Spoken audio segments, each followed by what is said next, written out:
요한계시록 5장 1절부터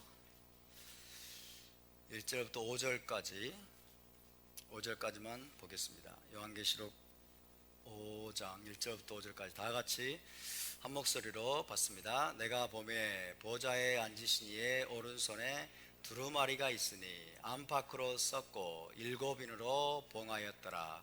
또 보매 힘있는 천사가 큰 음성으로 외치기를 누가 그 두루마리를 펴며 그 인을 떼기 합당하냐 하나 하늘 위에나 땅 위에나 땅 아래에 능히 그 두루마리를 펴거나 보거나 할 자가 없더라.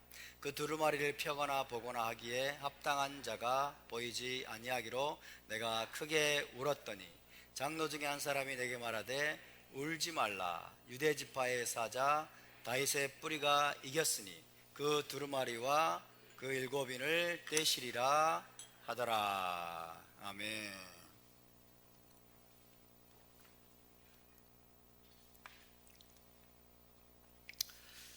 자, 이번 주 토라 포션은 낫소였죠. 낫소 해봅시다. 낫소.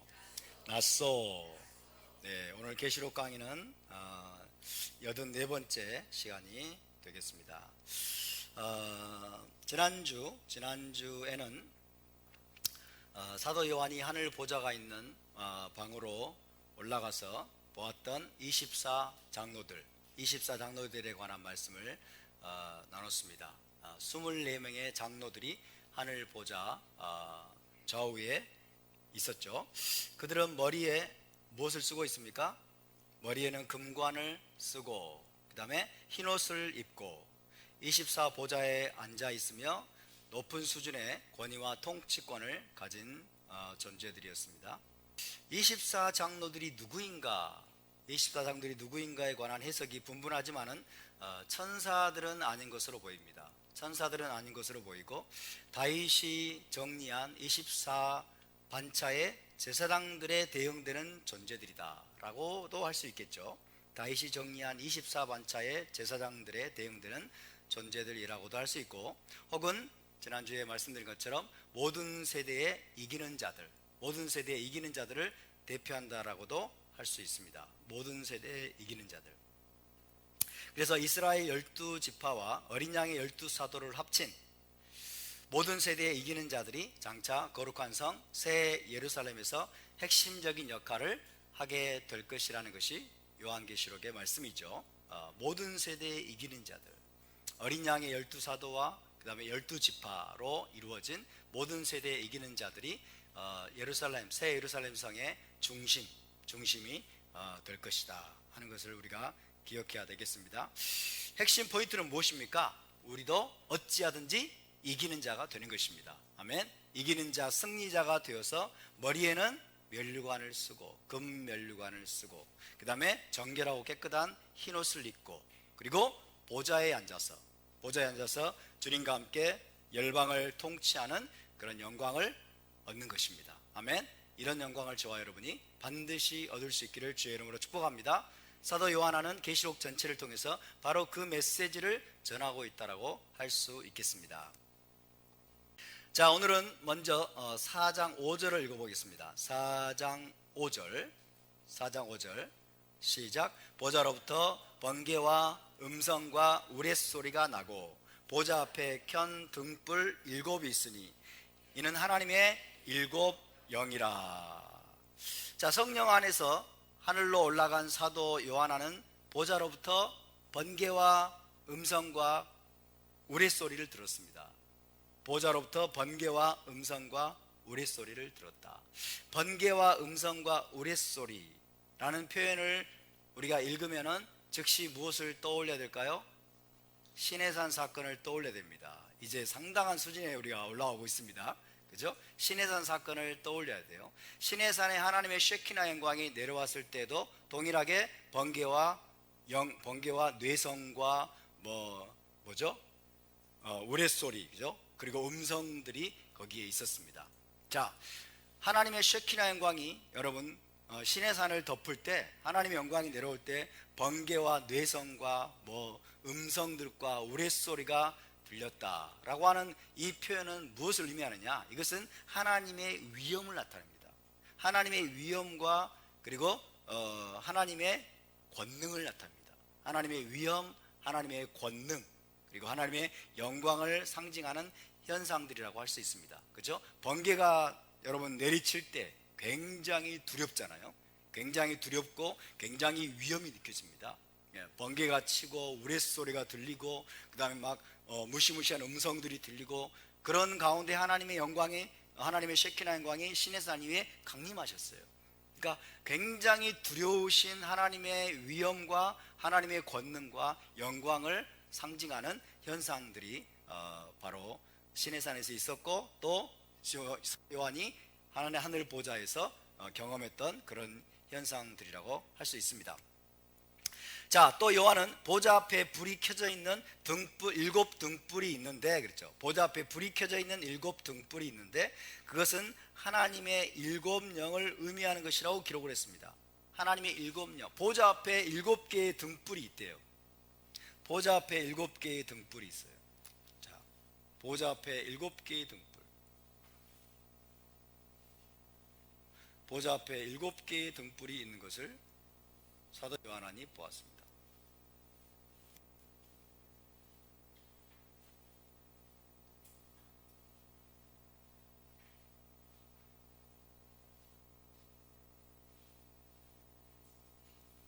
보좌 앞에 7개의 등불이 이렇게 켜져 있었겠죠? 네? 7개잖아요. 아, 등불. 네, 등이라고 하세요. 어쨌든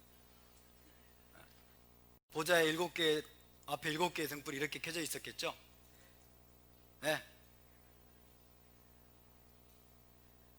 내라고 하시면 손 들어보세요.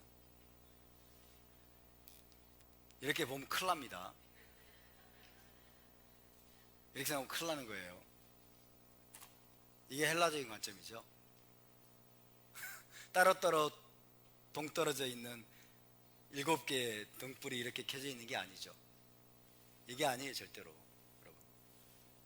그래서 성경은 절대로 헬라적인 관점으로 읽으면 안 된다. 하나의 촛대입니다. 하나의 촛대. 하나의 촛대에 7개의 등잔이 있어요. 하나의 촛대에 7개의 등잔이 있습니다. 7개의 등잔.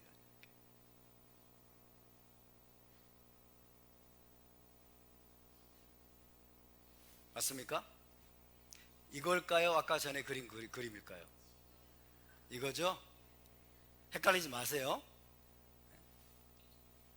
딱 덫을 파놓고 이거 맞죠? 그러면 대답하면 안 되는 거예요. 7등불입니다. 7등불. 그죠? 7등불. 7개의 등이 따로따로 떨어져 있는, 그래서 각기 떨어져 가지고 켜져 있는 등이 아닙니다. 7등불 뭐예요? 메노라죠. 메노라. 메노라는 하나님의 성전에서 쓰이던 거예요. 하나님의 성전. 하나님의 성전에서 쓰이던 메노라입니다. 그래서 7등불이 켜져 있는 촛대, 7등불이 켜져 있는, 7등불이 정확하게 표현이 뭐라고 되어 있죠? 7 보좌 앞에 켠 등불 7이 있으니, 그렇죠? 보좌 앞에 켠 등불 7이 있다고 해서 아까 제가 그린 그림 같은 걸 상상하면 곤란합니다. 큰일 납니다, 여러분. 아시겠죠?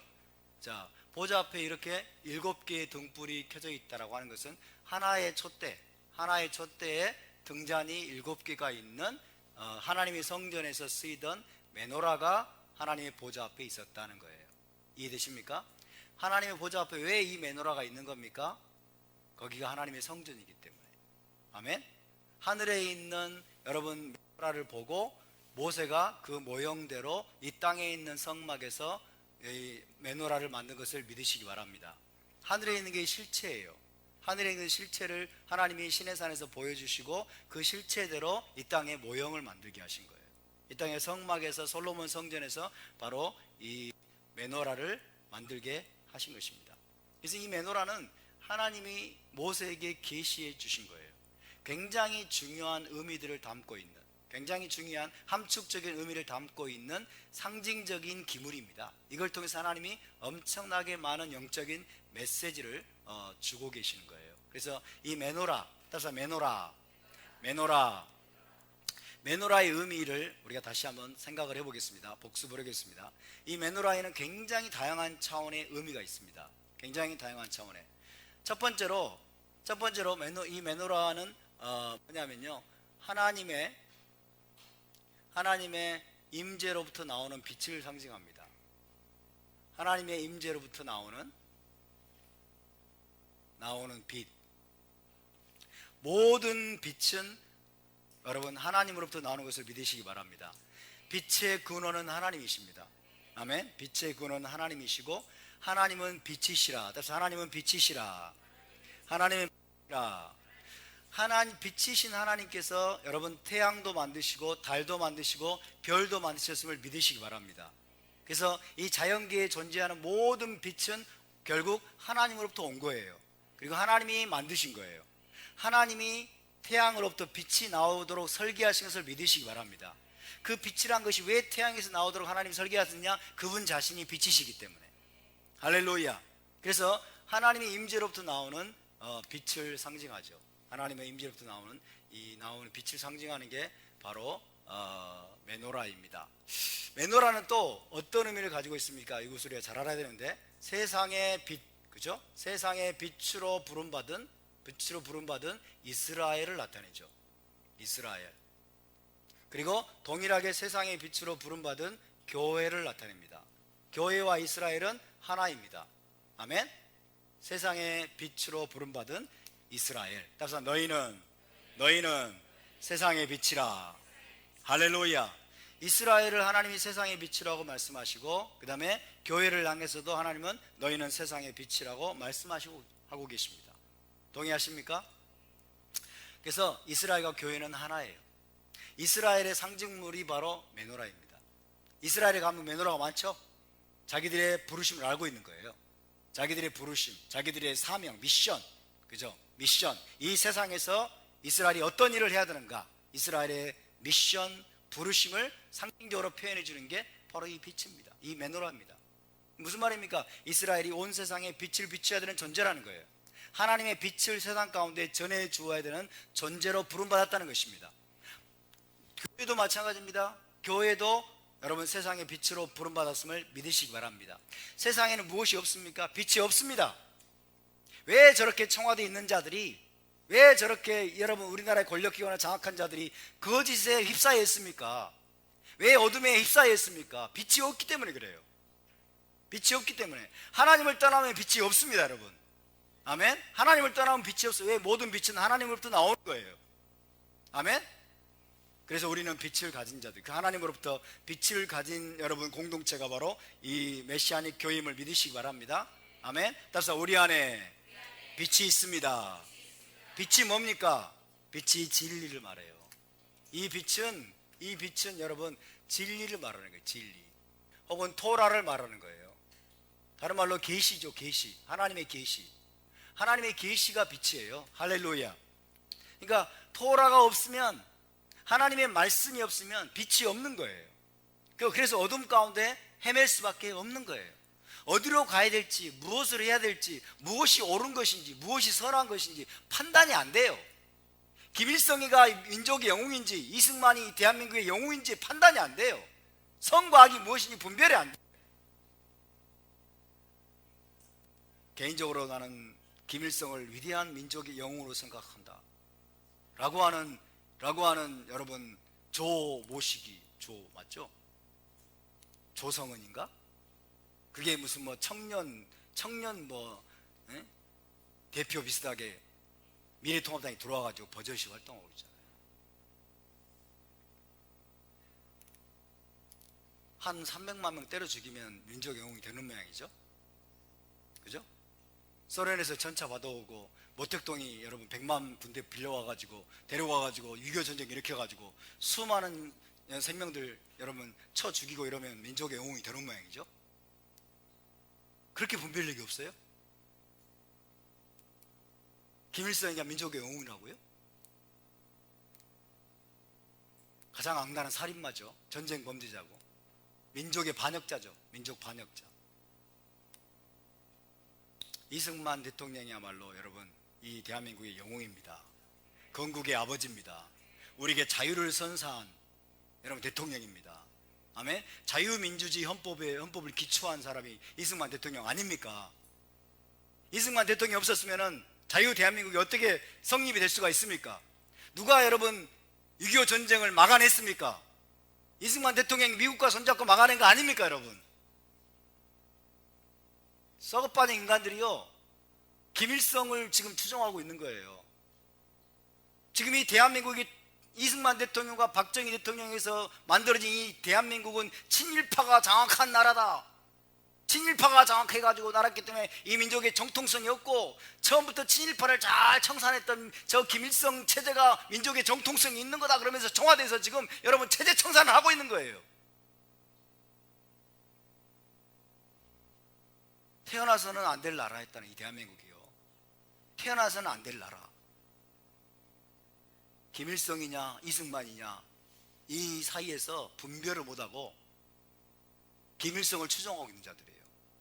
김일성에게 영혼을 한 자들입니다. 여러분 주사파라는 그런 주체사상을 추종한다는 게 김일성을 태양신으로 섬긴다는 거예요. 김일성은 민족의 영웅으로 태양신으로 여러분 섬긴다는 자들이 청와대를 다 장악했어요. 간첩들입니다. 그들은 실질적으로 사실상. 근데 나라를 지켜야 될 미래통합당이라고 하는 참 이름도 희한한 당이에요. 지금 더불어민주당 이중대가 돼가고 있어요. 이중대가. 더불어민주당 이중대가 돼가지고 이제 김종인이라고 하는 말도 안 되는 인물을 데려와가지고 김종인이 여러분 비대위원장 되자마자 뭐라고 말했어요? 자유우파란 말도 쓰지 말고 보수란 말도 쓰지 말라는 거예요. 자유우파란 말 쓰지 말고 보수파, 자유하고 보수를 지금 폐기처분하고 있어요. 그리고 경제민주화니 무슨 뭐 희한한 거 가지고 들어와가지고요 미래통합당을 지금 자살의 길로 지금 몰아가고 있어요. 이제 조금 있으면은 여러분 더불어민주당하고 손잡고요 개헌을 할 겁니다. 내각제 개헌을 합시고 개헌을 하게 되면 이 나라가 어떻게 될지 정말 기가 막힌 나라예요. 그들에게 빛이 없어요. 그들에게 계시가 없습니다. 그들은 영적인 어둠 가운데 있어요. 여러분 이 나라의 빛을 가진 존재가 누구입니까? 하나님의 교회임을 믿으시기 바랍니다. 그래서 교회가 일어나야 되는 거예요. 선과 악이 무엇인지 분명히 아는 자들.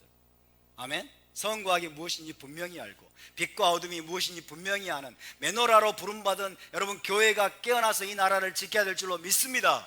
할렐루야. 어디로 가야 되는지 우리가 무엇을 행해야 되는지 이 대한민국이 어떤 길로 가야 이 나라가 살 수 있고 교회가 살아날 수 있는지를 아는 여러분 하나님의 사람들이 빛을 가진 자들이 메노라로 일어나야만이 이 나라가 희망이 있는 것입니다. 여러분. 이런 얘기 하니까 좀 제 설교가 인기가 없더라고요. 정치적인 얘기한다고 생각하고 이게 정치 얘기입니까? 우리의 생존에 달린 문제예요.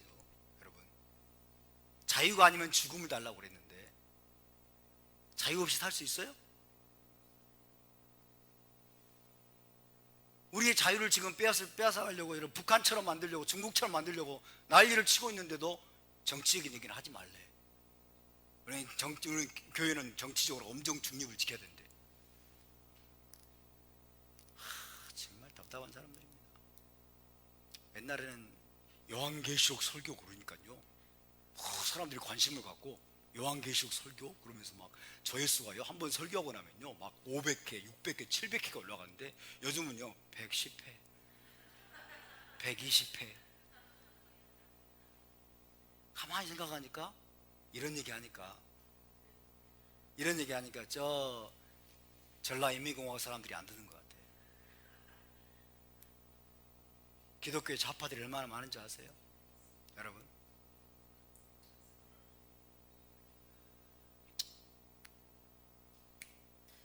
자기들이 하는 일이 무엇인지를 모르는 거예요. 자기들이 하는 일이.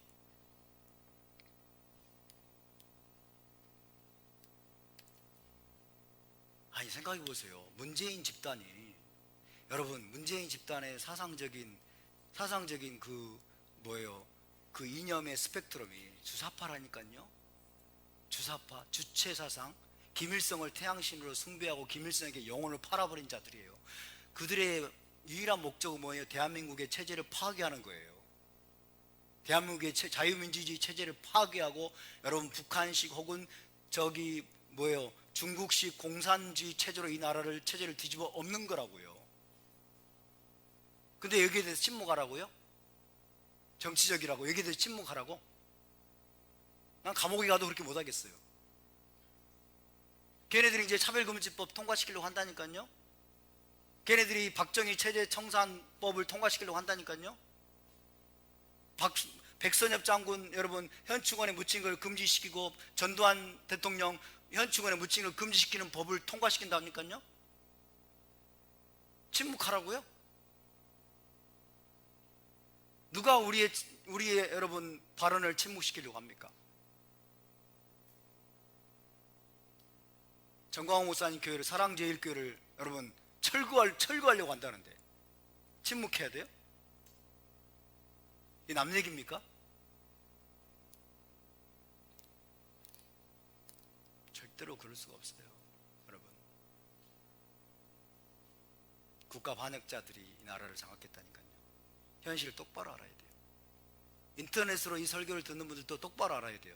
국가 반역자들이 대한민국의 체제를 전복시키기 위해서 20년, 30년, 40년 동안 거기만 여러분 그 운동에만, 그 이념 투쟁에만 몰두했던 자들이 이제는 권력을 다 장악하고 이 대한민국 체제를 뒤집어 엎으려고 지금 이념 투쟁에 여전히 몰두하고 있는 자들이라고요.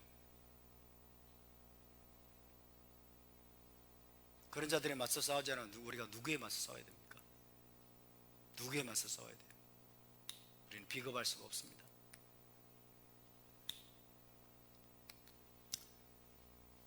자, 여러분, 이스라엘도 교회도 세상의 빛으로 부름받은 메노라임을 믿으시기 바랍니다. 답사, 우리는 메노라입니다. 네, 우리는 메노라입니다. 우리는 메노라로 부름을 받았습니다. 그래서 여러분, 메노라를 보면 이상하게 생각하는 시각을 버려야 돼요. 오늘날 교회 안에 메노라를 보면 이상하게 생각하는 시각이 있어요. 이게 반유대적인 시각, 반유대적인 그런 정서에서 들어온 거예요.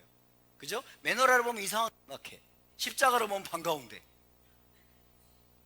이게 여러분 제대로 성경을 못 배워서 그래요. 십자가의 메시지는 중요합니다만은 교회의 상징물은 메노라예요. 교회의 상징물은 메노라라고요. 계시록 1장에서 이미 우리는 무엇을 보았습니까? 예수와께서 7 금 촛대 사이에 다니시는 것을 보았습니다. 사도 요한은 그런 모습을 보았습니다. 예수와께서 7 금 메노라 사이에 거닐고 계신데요, 7개의 금 메노라 사이에 예수와께서 거닐고 계셔. 그 7개의 금 메노라가 뭘 상징했습니까? 7 교회를 상징하는 거였죠. 7 금 촛대, 7 메노라, 7 교회니라. 할렐루야. 따라서 메노라는 교회입니다. 아멘. 메노라는 교회예요, 여러분. 그저 위에 있는 십자가 떼고 메노라를 달고 싶어, 솔직히. 근데 우리가 주인이 아니니까 어쩔 수 없죠. 메노라가 교회입니다. 만약에 여러분 모든 교회들이 메노라로만 십자가를 다 없애고 메노라를 다 옥외에 단다고 한다면 어떤 일이 벌어질까요? 유대인과 이방인 교회가 하나가 돼버릴 거예요. 그렇지 않겠습니까? 하나가 돼버려요. 왜? 이스라엘과 교회는 하나이기 때문에. 이스라엘과 교회는 하나입니다. 세상의 빛으로 부름받은 이스라엘, 세상의 빛으로 부름받은 교회의 모습을 보여주는 게 바로 메노라입니다. 여기서 사도 요한은 7 등불 메노라가 하나님의 7영이라는 해석을 기록해 놓았어요. 이것은 하나님의 7영이다 했어요. 하나님의 7영.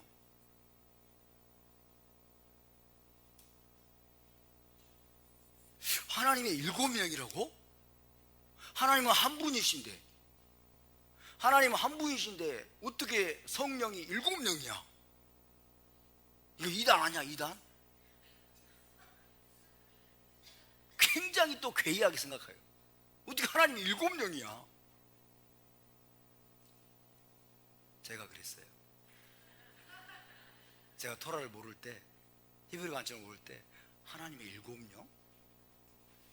일곱 영 계시록에 있는 것도 모르고, 계시록에 있는 것도 모르고 어딘가에서 일곱 영 이야기하니까 이상하네. 하나님은 한 분이신데 어떻게 성령이 일곱 영이야? 그렇게 생각했어요. 죄송합니다. 용서해 주세요. 하나님의 일곱 영, 여러분, 하나님의 일곱 영, 이것이 지금 하나님께서 사도 요한에게 보여주시는 묵시문학적인 표현입니다. 그렇죠? 상징적인 표현이라고. 상징적인 표현. 하나님의 일곱 영을 나타내는 게 바로 이 메노라다 하는 거예요. 이 메노라가 하나님의 일곱 영을 우리에게 보여주는 것이다. 그러니까 무슨 말이냐면, 일곱 영이란 말은 성령이 일곱이라는 뜻이 아니에요. 성령이 일곱 개라는 뜻이 아닙니다. 그 말이 아니고 일곱 가지 차원으로 역사한다고 말해요. 일곱 가지 차원으로 역사하는 영이다 말이죠. 이것이 바로 성령이라고 말이죠. 하나님의 성령이 일곱 가지 방면으로, 일곱 가지 차원으로 역사한다. 그럼 왜 일곱 가지만 됩니까? 여덟 가지만 안 됩니까? 또 이렇게 따지는 사람도 있을 수 있어요. 아홉 가지, 100가지만 안 됩니까? 이렇게 또 따지는 사람이 있을 수 있죠. 그렇죠? 그런 사람들에게 할 수 있는 대답은 7이라는 숫자가 바로 완전을 나타낸다. 그죠? 7이라는 숫자가 완성을 나타낸다. 그래서 완전한 차원으로 역사하는, 아멘? 완전한 차원으로 역사하는 하나님의 영, 하나님의 성령을 하나님의 일곱 영이라고 표현하고 있는 겁니다. 아멘? 이 하나님의 일곱 영이라는 표현은 어디서 가져왔느냐? 이사야서 11장 2절에서 가져온 거죠. 이사야서 11장 2절 찾습니다. 하나님의 일곱 영이라는 표현은 이사야서 11장 2절에 근거하고 있어요. 이사야 11장 2절을 보겠습니다.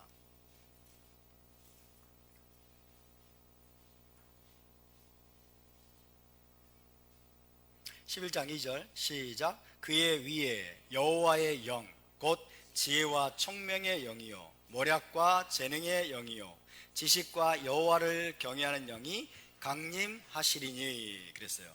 메시아 위에, 그죠?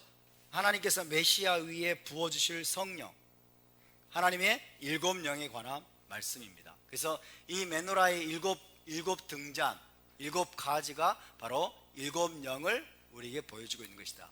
맨 중앙이 바로 여호와의 영이죠. 여호와의 영, 그죠? 이 여호와의 영으로부터 이제 뻗어나가는 거예요. 여호와의 영. 자, 오른쪽이 지혜의 영, 따라서 지혜의 영, 그 다음에 총명의 영, 그리고 모략의 영,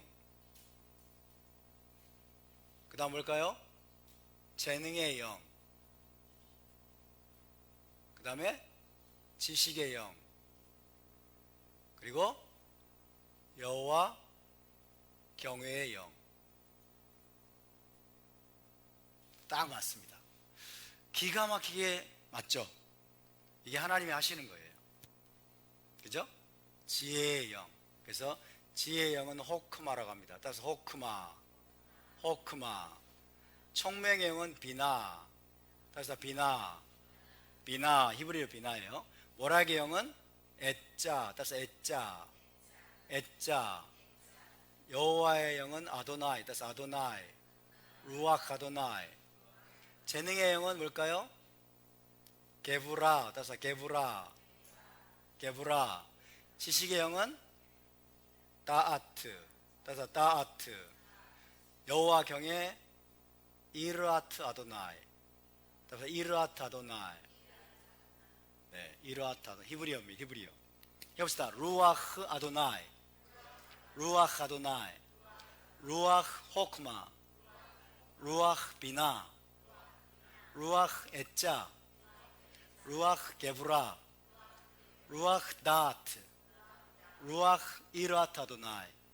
그러니까 하나님의 영, 여호와의 영이 임하게 되면 가장 두드러지게 나타나는 게 뭐예요? 지혜라는 거죠. 가장 두드러지게 초자연적인 지혜가 임하고, 비나는 뭐냐면 총명, 명철 이런 뜻입니다. 굉장히 사람이 명철해지고 청명해진다 하는 거죠. 애자는 모략이라고 그랬죠. 조원, 충고, 그죠? 조원, 충고. 아주 그러니까 이게 다 연결되어 있는 거예요, 그죠? 지혜와 다 이게 다 하나님의 지혜가 임하니까 어떤 결정을 내린 데 있어서 아주 적절한 조언과 충고가 임하는 거예요, 그죠? 이게 바로 루아흐 에자입니다. 게브라는 뭐예요? 능력이죠. 능력, 권능, 그죠? 예를 들면 이런 거죠. 뭐죠? 벳잘렐과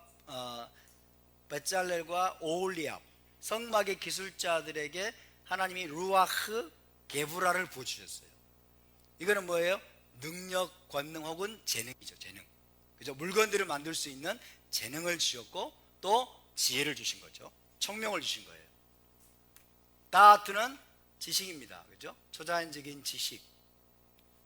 성령이 부어지기 전에는 알 수 없었던 기가 막힌 초자연적인 지식이 부어지게 되는, 이게 바로 루아흐 다트예요. 이라트 아도나이는 여호와 경외입니다. 하나님을 경외하는 마음.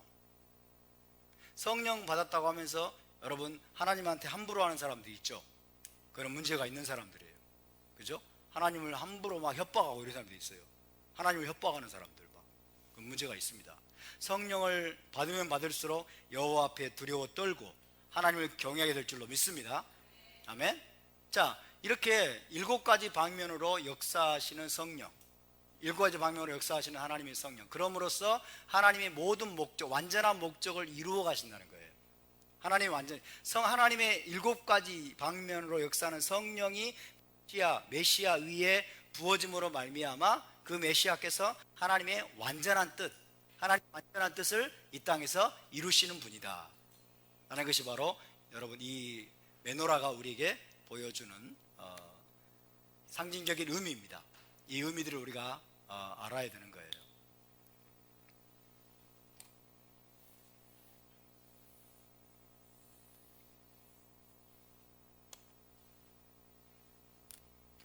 그리고 저 메노라의 일곱 등잔, 일곱 등불은 또 우리에게 뭘 보여줍니까?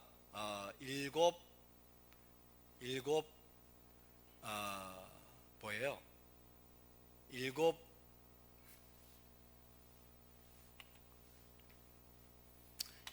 창조의 7일을 나타내죠. 창조의 7일, 그죠? 창조의 7일, 6일 동안 창조하시고 그 다음에 7째 날 쉬셨다는 창조의 7일. 그리고 인류 역사 7,000년을 또 보여줍니다. 인류 역사 7,000년. 그리고 여호와의 7절기를 나타내죠. 여호와의 7절기. 6월절부터 시작해가지고 초막절까지 여호와의 7절기. 자, 이런 메시지들이 다 이 메노라 하나를 통해서 하나님이 이스라엘에게 전달하고 계세요. 이 의미들을 우리가 다 알고 있어야 됩니다. 아멘. 이 의미들을 다 알고 있어야 돼요. 이 일곱 등잔을요 또 뭐라고 말하냐면요, 하나님의 7눈이다 그래요. 하나님의 7눈. 와, 하나님이 7눈을 가진 괴물이시네, 이렇게 생각하면 안 됩니다. 상징적인 표현이에요. 이 메노라의 7등잔이 하나님의 7눈이다 그래요. 하나님의 7눈. 눈은 뭐 하는 것입니까? 보는 거죠. 보는 것입니다. 7눈이다 그 말은 무슨 말이에요? 온 세상을 두루 감찰하는 하나님의 7눈이라는 거예요. 하나님이 세상을 완전하게 보고 계신다. 아멘. 하나님이 세상을 완전하게 보고 계시고 완전하게 감찰하고 계신다는 것을 이 메노라가 우리에게 보여주는 거예요. 이해되시면 아멘. 네, 그러니까 빠져나갈 수가, 모든 것이 하나님의 통치 안에 있는 것입니다. 하나님의 관리 아래 다 있는 것입니다. 할렐루야. 우리를 메노라로 부르신 하나님을 찬양합니다. 여러분, 우리가 메노라로 일어날 수 있기를 바랍니다. 하나님의 7빛을 세상 가운데 전해주는 자가 될 수 있기를 바랍니다. 일곱 빛이라고 하는 것은 완전한 빛을 말하는 거예요. 아시겠죠? 하나님의 일곱 영으로 우리가 충만함을 받아서, 우리가 하나님 일곱 영으로 충만함을 받아서 하나님의 일곱 빛을, 완전한 빛을 세상 가운데 비춰내는 여러분 주인공들이 되어야 될 것입니다. 교회가 없으면, 이스라엘이 없으면 세상은 어둠 가운데 헤맬 수밖에 없어요. 어둠 가운데 스스로 헤매다가 멸망당할 수밖에 없어요. 그래서 우리가 일어나서 외쳐야 됩니다. 그건 아니야. 너 그쪽으로 가면 안 돼. 김일성에게 붙으면 안 돼. 중국에게 붙으면 안 돼. 자유민주주의와 시장경제와 엄격한 법치주의를 우리가 지켜내야만 돼. 신앙의 자유를 지켜내야만 돼. 차별금지법은 안 돼. 낙태금지가 위법이라고 하는 결정은 잘못된 거야. 우리가 외쳐야 됩니다. 아멘? 군 동성애 뭐 합법화 이런 거 절대로 안 된다라고 우리가 외쳐야 되는 거예요. 동성애 독재하려고 하잖아요. 동성애 독재. 동성애자들을 통해서 독재하려고 하는 거예요. 교회 입을 틀어막고 동성애가 잘못된 거라는 말을 못하게 만들고. 여러분, 말도 안 되는 짓거리예요. 말도 안 되는 짓입니다. 그래서 우리는 그것을, 진리를 반드시 우리가 지켜내야 됩니다. 진리의 빛이 우리를 통해서 온 세상으로 흘러갈 줄로 믿습니다. 그 진리를 받은 자들이 이스라엘이고, 그 진리의 빛을 가진 자들이 바로 이스라엘이고 교회인 것입니다. 할렐루야. 따라서 우리가 잠잠하면 하나님이 돌들로 외치게 하시리라. 주님이 하신 말씀이에요. 우리가 잠잠하면 우리는 심판을 받아요. 나중에 하나님은 돌들을 통해서라도 여러분 소리치게 하고 하나님의 뜻을 이루어 가실 것입니다. 우리가 그래서 두려워 떨어야 돼요. 두려워 떨어야 돼요. 비상한 각오로 우리가 싸워야 됩니다. 아멘. 지금 우리가 진리의 회색지대에 머물 수 없는 시대가 됐어요. 진리의 회색지대에 숨어가지고 나는 이것도 아니고 저것도 아니야, 우리는 정치적인 중립이야, 그러면서 이것도 아니고 저것도 아니고 차별금지법 하거나 말거나. 여러분, 진리의 회색지대에 머물고 있으면 나중에는 칼이 우리에게 들어옵니다. 여러분, 칼이 우리에게 들어와요. 교회가 정부의 통제권에 들어가요. 막 그래서 이유를 걸어가지고 제자 공동체에 세무사 들어와가지고 이거 세금 포탈했네, 세금 안 냈네, 세금 이렇게 걸어가지고요 교회 철거, 이렇게. 그것도 법적인, 여러분, 그 절차 통해 한다니까요. 법적인 절차를 통해 가지고 1심 법정에서 땅 들어가지고 마치 합법으로 가장해요. 사랑제일교회 철거하도록 합법으로 가장을 한다니까요. 이게 여러분 악마적인 공산주의자들이 하는 짓거리입니다. 시진핑이가 하는 짓이 그거예요. 합법으로 가장해요. 문재인이 하는 짓거리가 그거예요. 촛불 막 해가지고 어때요? 헌법재판소에서 피고 박근혜를 파면한다. 법을 이용하는 거예요. 이건 법치가 아니에요. 법을 이용해가지고 자기들의 정치적인 목적을 달성하는 거예요. 이게 공산주의자들이 하는 짓거리입니다. 합법을 가장하는 거예요. 그래서 정신 나간 국민들이 다 속아 넘어가는 거예요. 그래서 하는 말이 뭐예요? 법대로 했지 않냐? 법원에서 알아서 하지. 법원에서 알아서 하니까 어쩔 수 없어. 그리고 뒤에서는 법을 압박해. 아무도 몰래. 김명수가 뭐예요? 문재인 딸랑이잖아요. 그래놓고 뭐예요? 법원에서 알아서 하니까 나는 윤미향이가 얼마나 파렴치한 인간입니까? 반일 선동을 통해서 대한민국을 여러분 적화시키려고 하는 목적은 똑같아요. 윤미향이 남편이 김삼석이가 여러분 간첩이잖아요. 간첩이 유경식당 종업원들이 탈북했을 때 그들을 막 불러가지고 김일성, 김정일 찬양을 하면서 돈을 줘가면서 다시 북으로 들어가라고 막 그렇게 협박을 하고 회유를 했다잖아요. 그게 간첩 일당이지. 간첩 집단이지. 그렇게 나쁜 짓들은 다 하고 천문학적인 돈을 여러분 끌어모아가지고 할머니들한테 주지도 않고 자기들 여러분 개인 구자에다가 집어넣고 막 현금으로 집을 뻥뻥 사. 집을 막 2채, 3채 막 사고 자기 딸은 1억 원씩 1년에 들어가는 여러분 유학을 보내고 그런 짓거리를 해가지고 지금 다 폭로가 되고 있는데도 문재인은 모르세.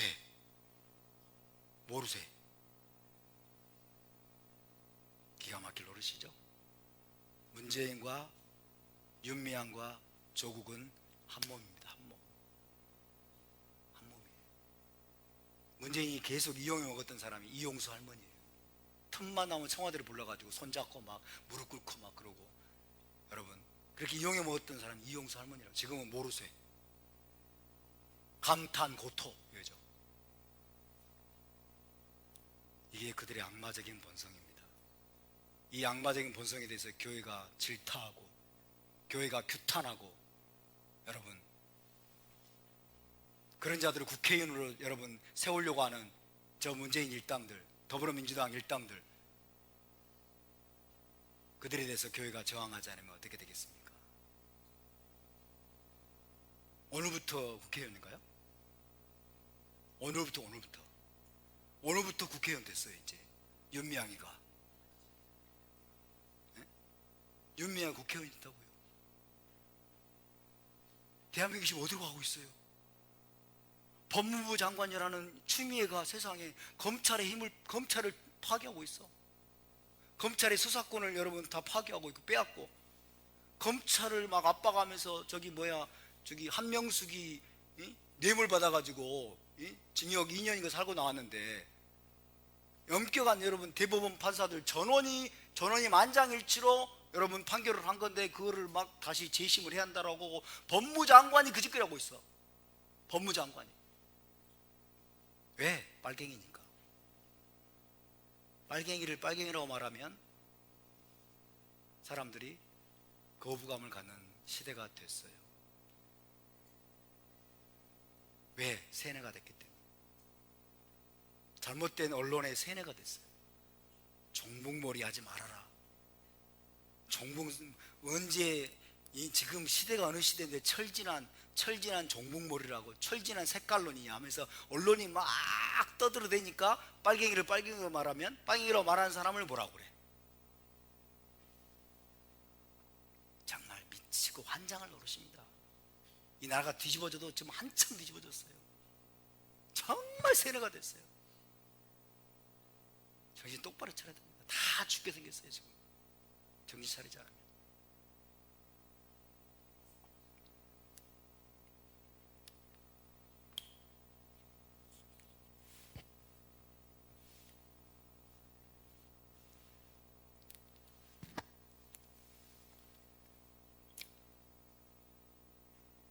자, 6절을 봅시다.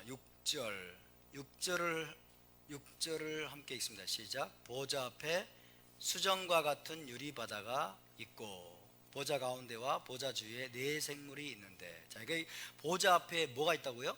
수정과 같은 유리바다가 있고, 이렇게 되죠. 보좌 앞에 수정과 같은 유리바다. 자, 보좌 앞에 7 등불이 켜져 있는 메노라가 있고, 또 뭐가 있어요? 유리바다가 있다.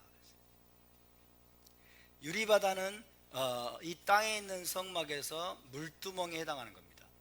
물두멍. 하늘에 있는 게 유리바다예요. 땅의 성막에서는 물두멍. 솔로몬 성전에서는 뭐라고 불렀죠? 놋바다라고 그랬죠. 놋바다. 그죠? 놋바다.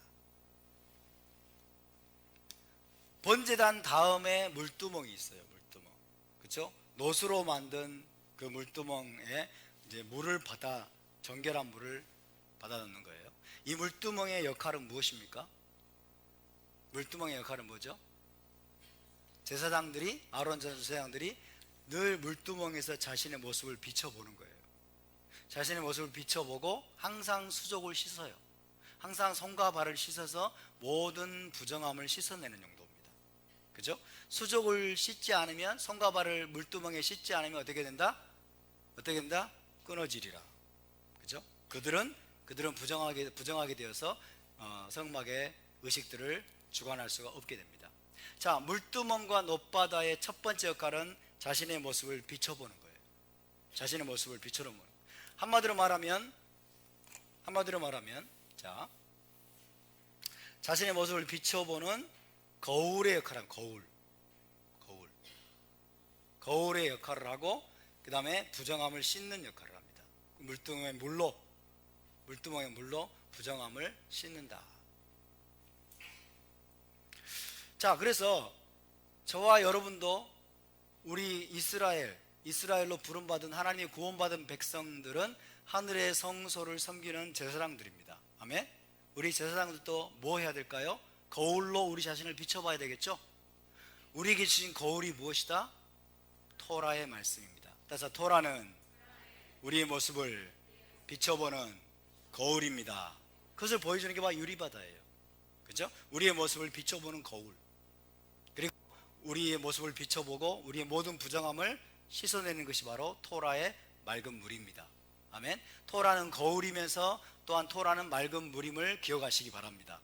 그래서 우리가 토라의 말씀을 볼 때 우리 자신의 모습이 보이는 거예요. 그죠? 토라의 10계명을 통해서 토라의 여러 가지 계명들, 수많은 계명들과 토라의 많은 이야기들을 통해서 먼저 우리 자신의 모습을 비춰봐야 될 줄로 믿습니다. 우리의 마음 상태, 우리의 내면, 우리의 의도, 우리의 생각, 우리의 뜻, 우리의 내면을 적나라하게 여러분 드러내서 보여주는 거울로서 기능하는 것이 바로 토라입니다. 할렐루야. 근데 많은 사람들이 이 토라를 가지고 다른 사람 비춰보려고 그래. 너희들 왜 나쁜 짓 하고 있어? 그러면서 이 토라의 말씀으로 딴 사람을 비춰. 딴 사람 비추면 딴 사람의 잘못과 흠과 티를 찾으려고 그래. 이게 문제인 거예요, 여러분. 따라서 토라는 내 모습을 비춰주는 거울입니다. 예, 토라는 자기 모습을 비춰주는 거울이에요. 우리 개개인에 계신 토라가 바로 여러분 우리 모습을 비춰주는 거울임을 믿으시기 바랍니다. 그래서 우리 자신이 회개하는 거예요. 우리 자신이 죄를 자복하고 우리 자신이 모든 더러운 것들을 여러분 제하는 용도로 토라를 사용해야 될 줄로 믿습니다. 다른 사람의 죄를 지적하고 다른 사람들의 허물을 막 찾아내고 다른 사람들의 모습을 막 비춰가지고 비판하고 판단하고 그런 용도로 주신 것이 아닙니다, 여러분. 아멘. 자, 그래서 하나님 보좌 앞에 유리바다가 있고 메노라가 있다 라고 하는 것은 무엇을 우리에게 나타내 주는 것이다? 그것이 하늘의 성전이라는 거예요. 하늘의 성전. 할렐루야. 그래서 하늘의 성전을 지금 사도 요한이 본 것입니다. 사도 요한이.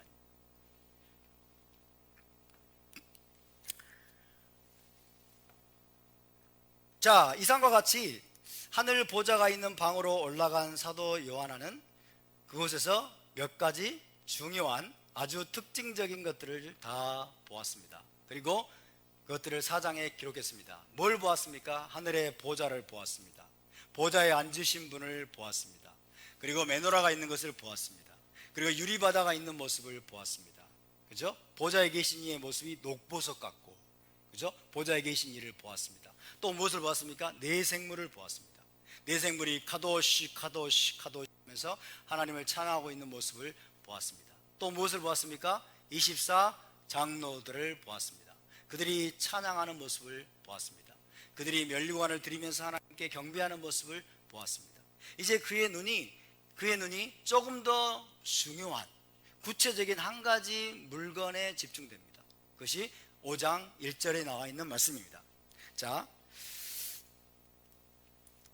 가장 중요한 물건이라고 할 수 있는데요, 가장 중요한 물건에 사도 요한의 눈길이 이제 가게 됩니다. 5장 1절 함께 있습니다. 시작. 내가 보매 보좌에 앉으신 이의 오른손에 두루마리가 있으니 안팎으로 썼고 7인으로 봉하였더라. 내가 보매 그랬어. I saw. 내가 보았다. 그죠? 이제 볼 건 이제 큰 것들은 다 봤어요.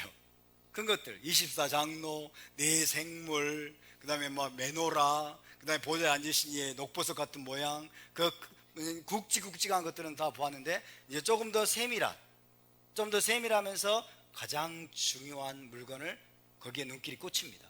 그게 뭐냐면 하나님의 보좌, 하나님의 오른손에, 보좌에 앉으신 이 오른손에 두루마리가 있으니, 보좌에 앉으신 분이 오른손에 들고 있는 두루마리에 눈길이 가는 겁니다. 그 두루마리는 어떤 두루마리냐면 안팎으로 썼고 7인으로 봉하였더라 그랬어요. 7인으로 봉하였더라.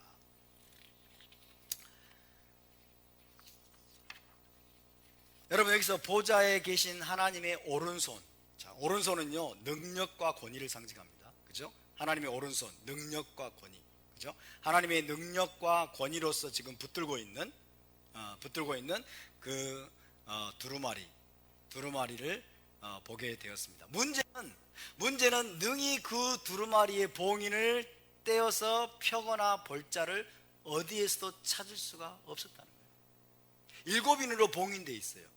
7개 인으로 봉인되어 있다. 봉인돼 가지고 좀 닫혀 있는 거예요.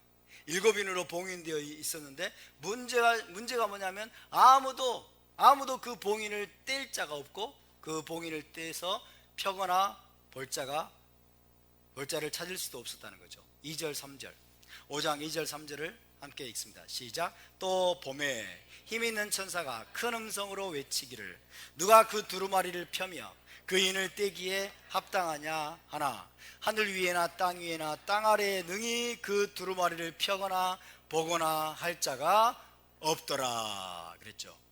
자, 이 두루마리 여기서 우리가 기억해야 될 것입니다. 이 두루마리는 헬라적인 문서가 아닙니다. 이 두루마리는 히브리적인 문서라는 것을 기억해야 됩니다. 아멘. 우리 하나님은 히브리적인 하나님이십니다. 아멘. 하나님은 히브리인들의 하나님이세요. 히브리적인 하나님이시고 사도 요한도 히브리인 사도죠. 히브리인 사도고 요한계시록도 히브리 문헌이에요. 요한계시록 히브리, 그래서 히브리 관점으로 우리가 보아야 돼 늘. 자, 하나님의 오른손에 들고 있는 두루마리, 이 두루마리는 역시 히브리 문헌이 맞겠죠. 헬라적인 문서가 아니라, 그죠? 히브리적인 문헌이다. 이것을 우리가 기억해야 됩니다. 그래서 히브리적인 관점으로 우리가 해석할 때 이 두루마리의 정체를 우리가 바르게 알 수 있다는 것을 기억해야 되겠습니다. 자, 두루마리.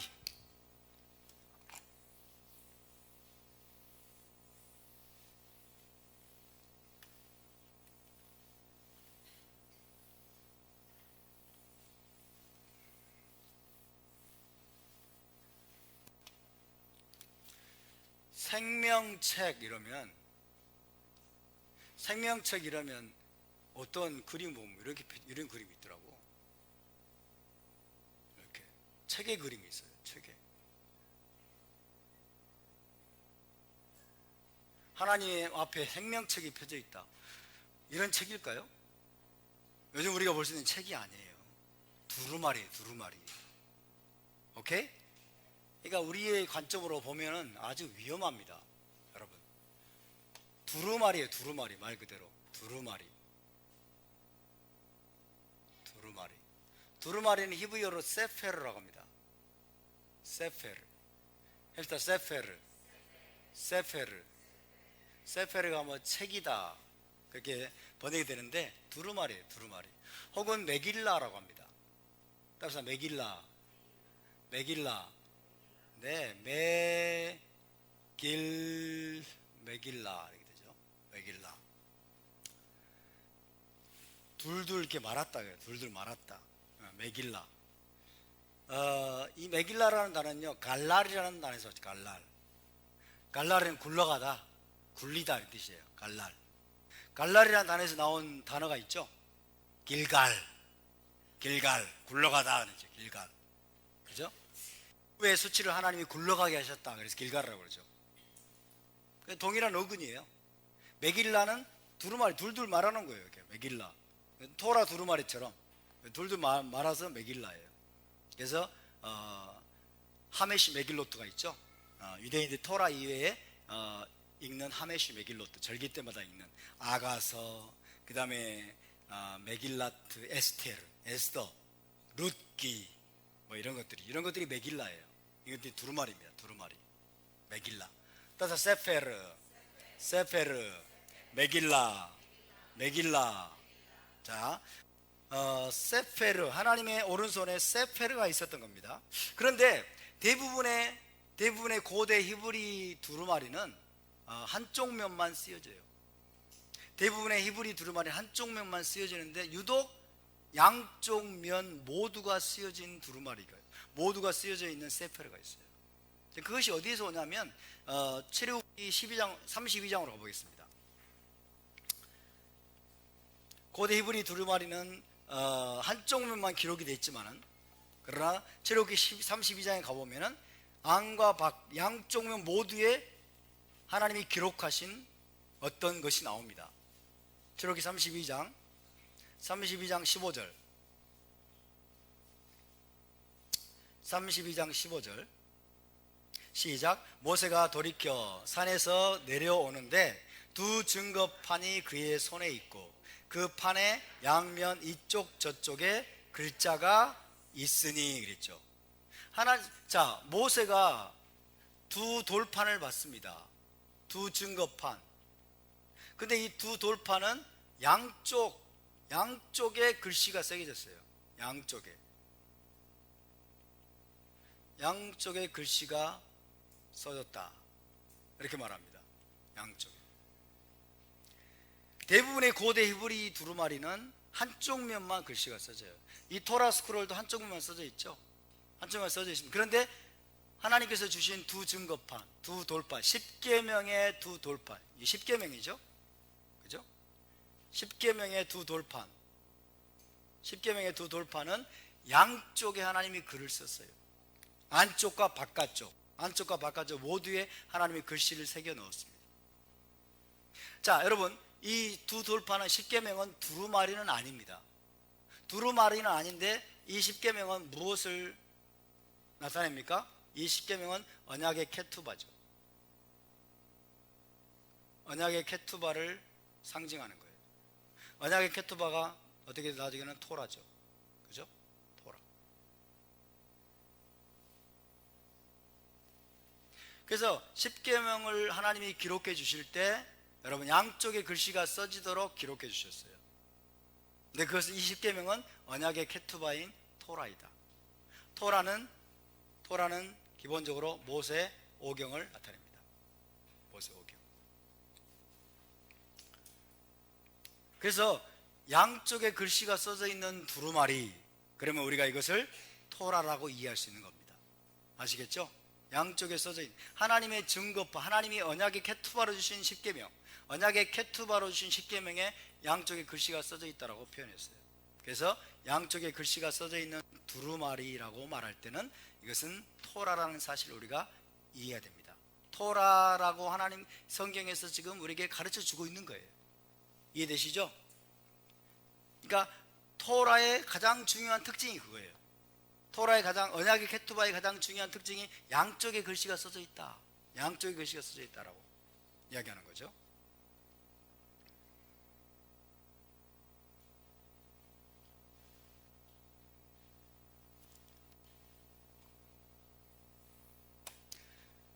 자, 여기서 이제 고대 히브리 결혼식을 한번 보면요, 고대 히브리 결혼식에서 고대 히브리 결혼식은 두 단계로 나뉩니다. 여러분이 아시는 것처럼 정혼식과 결혼식으로 나뉩니다. 정혼식과 번결혼식으로 나뉘죠. 정혼식 때 어떤 일이 있느냐? 정혼식 때 케투바를 작성합니다. 언약의 케투바. 정혼식 때 언약의 케투바를 작성하고 이 케투바에 신랑과 신부를 포함해서 총 7명의 서명이 들어갑니다. 7명의 서명이 들어가요. 7명의 서명이 들어가고 나서 이것을 봉인합니다. 이것을 봉인하는 거예요. 이 구조하고 정확하게 지금 들어맞고 있죠. 자, 고대 히브리 결혼식의 정혼식에서 첫 번째, 신부의 집에 가서 맺는 정혼식에서 케투바를 이제 작성을 하고 거기에 신랑과 신부와 플러스 5명이겠죠. 총 7명의 서명으로 봉인을 합니다. 7명의 서명을 한 다음에, 그런 다음에 정혼식에서 결혼식까지 걸리는 기간은 아마도 6개월에서 수개월에서 아마 2년 정도까지 걸립니다. 6개월이 아니라 수개월이죠. 6개월이 아니라 수개월에서 2년 정도 후에 이제 결혼식을 하게 되는데 이때 이 결혼식에서 케투바를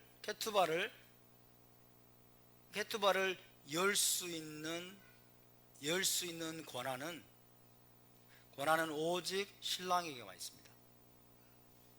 오직 신랑에게만 있어요. 아무도 열 수가 없어요. 아무도. 정혼식 때 케투바를 작성하고 신랑과 신부를 포함해서 총 7명의 서명으로 봉인한 다음에 이거를 닫아 놓았다가 결혼식 날짜가 되면 케투바를 열게 되는데, 케투바를 열 수 있는 권한을 가진 사람은 오직 신랑밖에 없다. 아시겠죠? 이 신랑만이 케투바를 열어서 신부가 이제 정결하고 순결하고 이제 결혼할 준비가 되었다라고 선언하는 거예요. 아멘입니까? 이게 고대 히브리 결혼식의 핵심입니다. 이것을 이해를 해야 우리가 이것을 알 수 있어요. 이것을.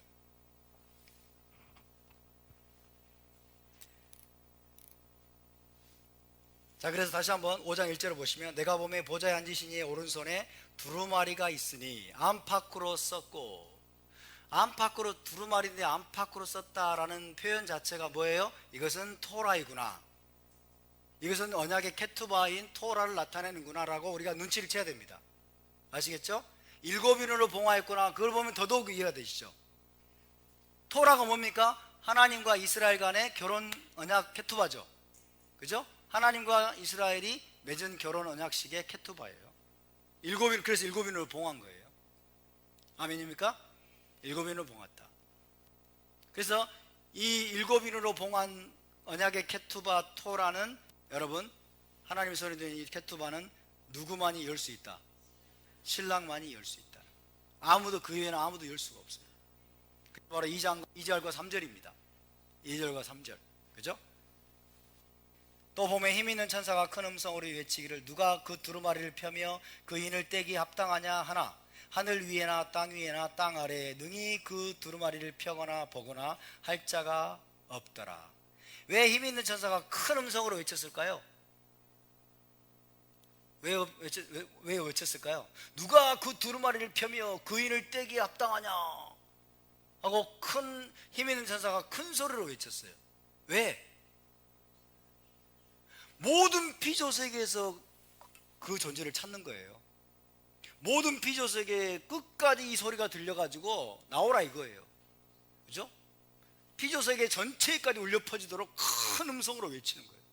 근데 하늘 위에나 그 다음에 땅 위에나 땅 아래에 아무도 이 케투바를, 이 두루마리를 인을 떼거나 그 다음에 펴거나 볼 자가 없다라고 말씀하고 있어요. 그렇죠? 없을 수밖에 없죠. 누구밖에 없어요? 신랑밖에 없는 거예요. 신랑밖에. 그래서 3절에 보면은 4절에 보면 그 두루마리를 펴거나 보거나 하기 합당한 자가 보이지 아니하기로 내가 크게 울었더니. 크게 울었어요. 심하게 운 거죠. 통곡한 거예요. 통곡. 이게 중차대한 문제입니다. 지금 이게. 그렇죠? 그러니까 아직까지 지금 사도 요한은 하늘 보좌 앞에 가가지고 아직까지 그 보좌 앞에서 누구를 발견하지 못한 거예요? 신랑을 발견하지 못한 거예요. 그죠? 아직 눈이 가려져 있는 겁니다.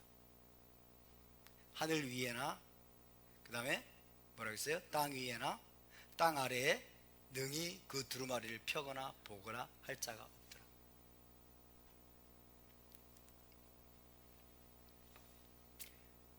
시간이 많이 지나서 오늘 여기까지 하고 다음 주에 계속 하도록 하겠습니다. 자, 우리 함께 일어나서 기도합시다.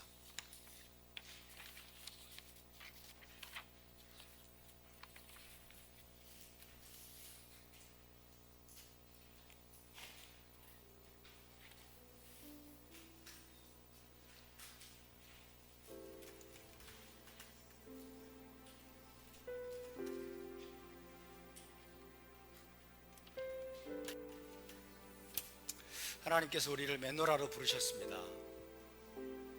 우리의 정체성, 우리의 부르심, 우리의 미션은 메노라가 되는 것입니다. 하나님의 7빛을 비춰내는 것입니다. 우리가 이 사실을 잊지 않기를 원합니다. 세상에는 어둠이 가득합니다. 세상에는 빛이 없습니다. 하나님을 모르는 자들은 빛을 볼 수도 없고 알 수도 없고 빛을 가질 수도 없습니다. 그래서 그들은 어둠 가운데 헤매고 악을 행하면서도 그것이 악한 일인 줄도 모르고 있습니다. 이 나라가 이렇게 된 이유가 무엇입니까? 빛을 가진 자들이 침묵했기 때문입니다. 빛을 가진 자들이 메노라의 사명을 감당하지 않았기 때문입니다. 하나님의 백성 이스라엘이 이스라엘로 일어나지 않았기 때문입니다. 주님, 우리가 일어나겠습니다. 주님, 우리가 잠잠하지 않겠습니다. 주님, 우리가 비겁하지 않겠습니다. 주님, 우리가 우리의 부르심을 이루기를 원합니다.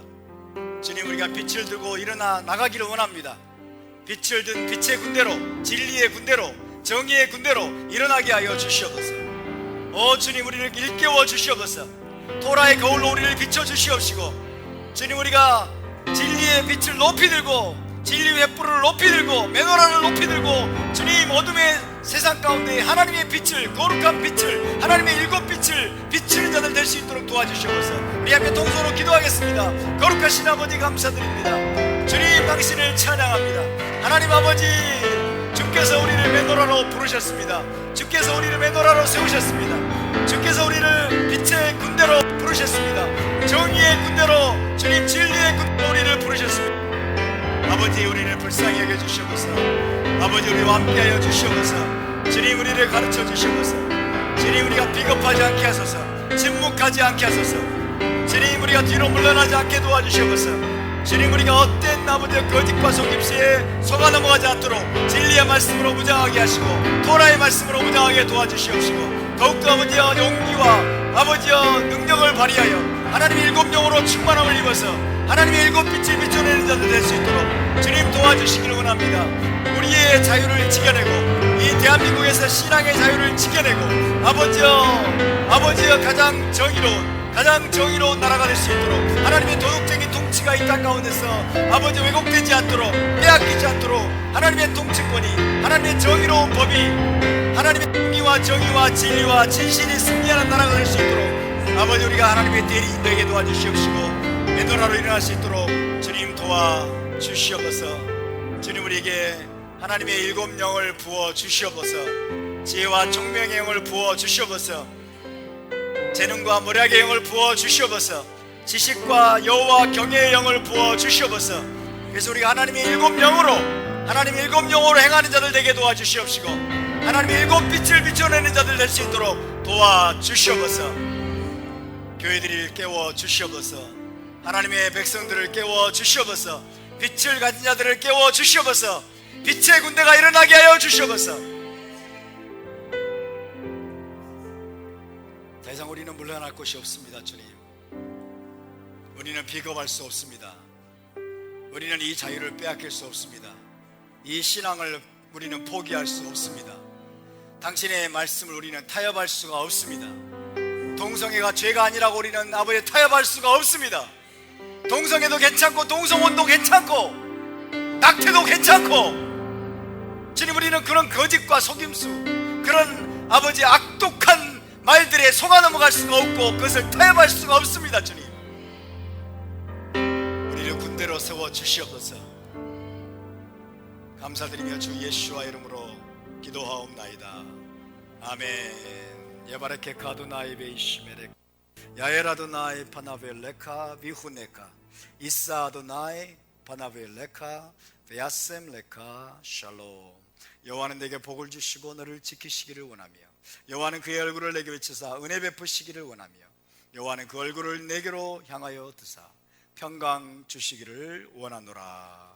베셈 예슈아 메시케이누 사르 하샬롬. 할렐루야. 우리 하나님께 영광의 박수를 드리겠습니다.